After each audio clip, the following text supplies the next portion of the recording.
3 jours de vote et un résultat connu d'avance. Jusqu'au dimanche 17 mars, la Russie vote pour offrir à Vladimir Poutine un 5e mandat au Kremlin, sans réelle critique ni opposition. Le président est face à 3 autres candidats, tous favorables à la guerre contre l'Ukraine et qui ne représentent aucun danger pour le leader russe. Selon la Commission électorale centrale, 112,3 millions de personnes sont appelées à se rendre dans les 100 000 bureaux de vote répartis sur les 11 fuseaux horaires du pays, s'y ajoutent les près d'1,9 million d'électeurs qui vivent à l'étranger. Dans certains territoires ukrainiens occupés comme Zaporijia, le vote aurait même débuté fin février. Ce nouveau scrutin doit permettre à Vladimir Poutine de demeurer au pouvoir jusqu'en 2030.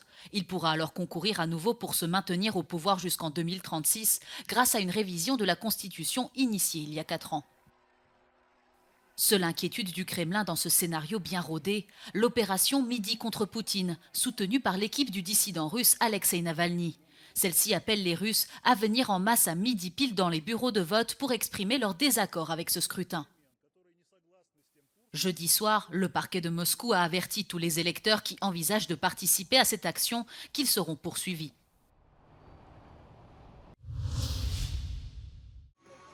C'est une élection présidentielle sans suspense qui commence ce vendredi en Russie.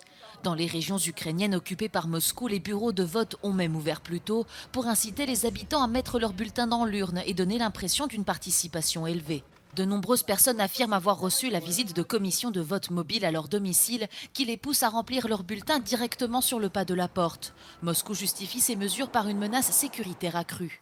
De son côté, Kiev appelle à rester prudent. Найчастіше це яким чином уникнути голосування, яким чином буде трактуватися за українським законом, якщо вони все ж таки вимушено поставлять якусь відмітку та проголосують.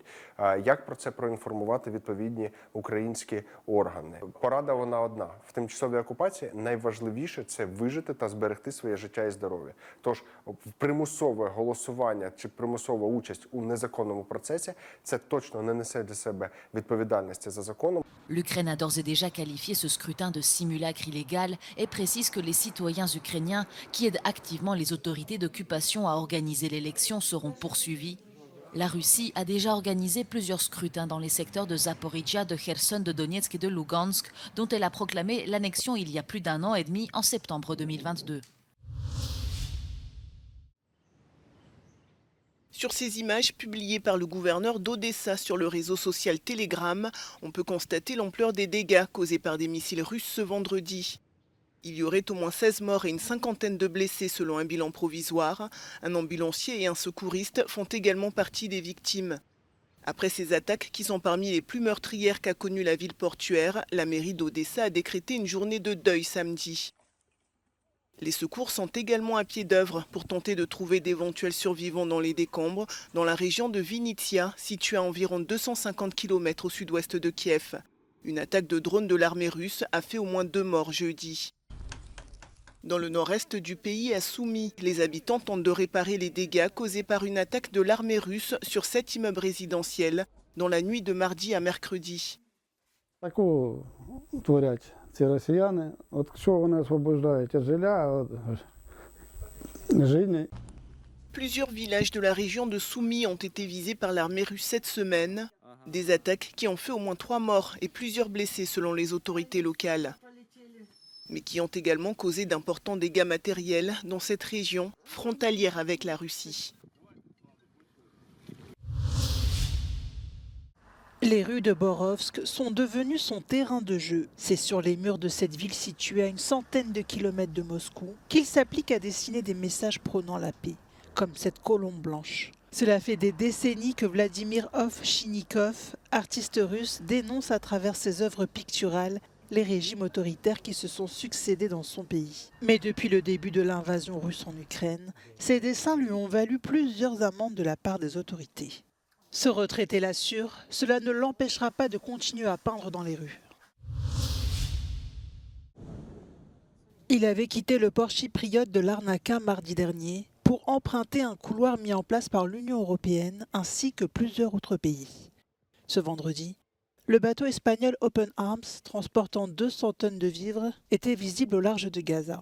Gaza, où le risque de famine se généralise de plus en plus. Selon l'ONU, un quart de la population est affamée. Dans le sud de l'enclave palestinienne, de nombreux Gazaouis s'entassent dans des camps de fortune, après avoir fui les bombardements israéliens. Les pressions internationales s'accroissent sur l'État hébreu afin que ce dernier ne fasse plus obstruction à l'acheminement de l'aide humanitaire. Les États-Unis ont procédé avec d'autres pays à des largages de vivres dans le nord de l'enclave, où au moins 20 Palestiniens ont été tués par l'armée israélienne selon les autorités locales.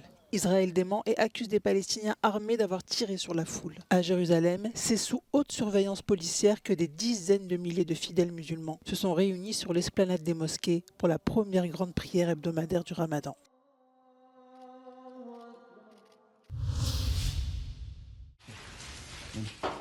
L'une des plus grandes prisons d'Haïti était à nouveau en feu ce jeudi, plus d'une semaine après avoir été attaquée par des gangs qui ont libéré près de 4000 détenus. Un calme précaire règne dans la capitale depuis la démission du Premier ministre Ariel Henry, qui a cédé à la pression de bandes criminelles.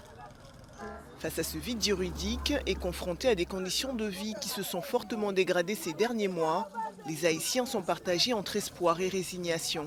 E sa nou dos pense. Je nou moun ki ka kon fè peyi, kon peyi moun yo mache. Koman peyi a fonksyonne. A me di peyi a mene deside pou detui. Peyi a pa moun kon sa, nou ka moun kon sa. Ali ba sa, c'est misère. Bon, quand on parle de manger, on prend l'argent, on descend dans l'argent. 5 gouttes pour $1 américain, quand il y a 5 gouttes là, il va représenter un centime. Une force multinationale, soutenue par l'ONU et menée par le Kenya, devait se déployer dans le pays. Mais après la démission du Premier ministre haïtien, Nairobi a annoncé suspendre sa participation. S'assurer que les entreprises européennes respectent le droit du travail et l'environnement tout au long de leur chaîne d'approvisionnement. C'est l'objectif de l'accord conclu vendredi après des semaines d'incertitude concernant la réglementation sur le devoir de vigilance. Un premier compromis avait été trouvé en décembre, mais en dernière minute, certains pays membres, dont l'Allemagne et l'Italie, ont refusé de valider le texte. L'arbitrage final a revu l'ambition du projet à la baisse et réduit le nombre d'entreprises concernées par la législation. If the original Commission proposal with the original thresholds would have applied to about 1% of EU companies in the single market, we now estimate that the current version adopted by Council will only apply to 0.05% of companies, EU companies active in the single market. We are not able to give an estimation for non-EU companies that can also fall into scope at certain conditions. So it's not even, you can't even speak of a minority of companies covered. It's a drop in the water. And it will clearly only apply to very large, very rich companies, which is something that we forcefully denounce. Le dernier compromis supprime également les dispositions relatives à la responsabilité civile qui auraient permis aux syndicats de poursuivre les entreprises les moins regardantes. Mais malgré tout, les experts estiment qu'il y a des raisons de se réjouir. We denounce the fact that member states have tried all of the dirty games in the book to try and cut as many companies out of scope, because we really do believe that the criteria set out by the original compromise were fair and feasible for companies. But this doesn't mean that there is nothing to celebrate for tonight. For once, this legislation is an unprecedented global precedent because it's the first legislation in the world that actually sets the legal expectation I was referring to, that actually says companies are expected not to harm human rights, and that is the law of the land. Les États membres ont 2 ans pour mettre en œuvre le texte. D'ici là, les entreprises concernées devront se préparer.